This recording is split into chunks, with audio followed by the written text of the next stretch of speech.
جب انسان پر بہت سی نعمتیں ہوتی ہیں نا تو انسان بہت زیادہ ولنریبل بھی ہو جاتا ہے۔ یاد رکھیے گا کہ اگر آپ کو اللہ بہت نعمتیں دے رہے ہیں نا تو آپ کے پاس اس کی کوئی گارنٹی نہیں ہے کہ اللہ تعالیٰ مجھے ناراضگی کی وجہ سے دے رہے ہیں کہ اللہ تعالیٰ مجھ سے خوش ہونے کی وجہ سے دے رہے ہیں، کیونکہ اللہ تعالیٰ نعمت ناراضگی کی وجہ سے بھی دیتے ہیں۔ جب وہ بھول گئے جس سے ان کو ڈرایا گیا تھا، جو نصیحت ان کو کی گئی تھی، ہم نے ہر چیز، ہر نعمت کے دروازے ان کے لیے کھول دیے۔ حتی اذا فرحوا بما اوتوا، جب وہ فخر کرنا شروع، یعنی وہ اتنی نعمتیں آ گئیں ان کے پاس، اتنے وہ خوش ہو گئے اور انہوں نے کہا کہ جی ہم سے بہتر تو کوئی دنیا میں نہیں ہے،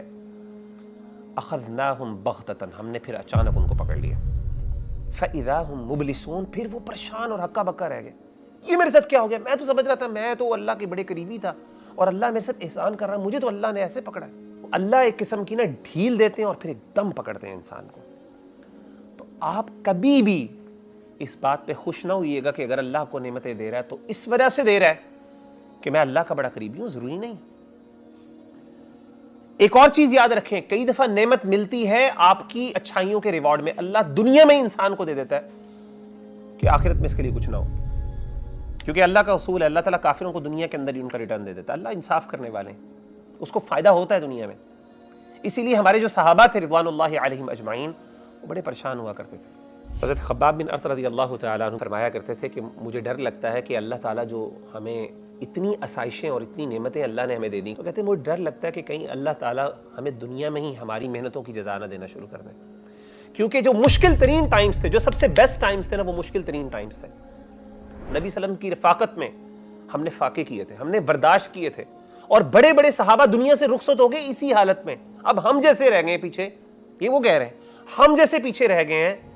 اور ہمیں اتنی نعمتیں مل رہی ہیں، مجھے تو ڈر لگ رہا ہے کہ شاید اللہ تعالیٰ نے ہمیں اس لیے رکھا کہ ان کو میں دنیا میں ہی سب کچھ دے دوں تاکہ آخرت میں ان کے لیے کچھ نہ ہو۔ تو اسی لیے اگر اللہ کی نعمتیں آپ کے اوپر بہت زیادہ آ رہی ہیں، you consider yourself to be blessed، ہو سکتا ہے کہ اللہ آپ سے ناراض ہو، لیکن ایک چیز ہے جس کے ذریعے آپ انشور کر سکتے ہیں کہ یہ میرے لیے خیر ہے جو مجھے نعمتیں مل رہی ہیں، اور وہ کس طرح؟ شکر ادا کرتے ہوئے۔ اگر آپ کو اللہ توفیق عطا کر دیتے ہیں کہ آپ شکر گزار بندے بن جاتے ہیں،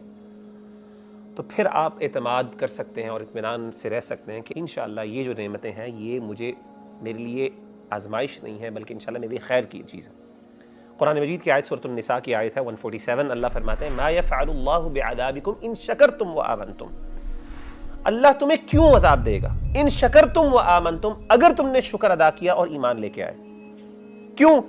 وَكَانَ اللَّهُ شَاكِرًا عَلِيمًا، اللہ تعالیٰ بہت قدر کرنے والے ہیں۔ تو اگر آپ شکر کر رہے ہیں اور آپ کا ایمان ہے، ایمان آپ کے اندر موجود ہے، تو آپ کو خوش ہونا چاہیے کہ انشاءاللہ اللہ تعالیٰ اس کو آپ کے لیے خیر کا باعث بنائیں گے۔ اللہ تعالیٰ کبھی بھی شکر گزار اور مومن بندے کو عذاب نہیں دیتے۔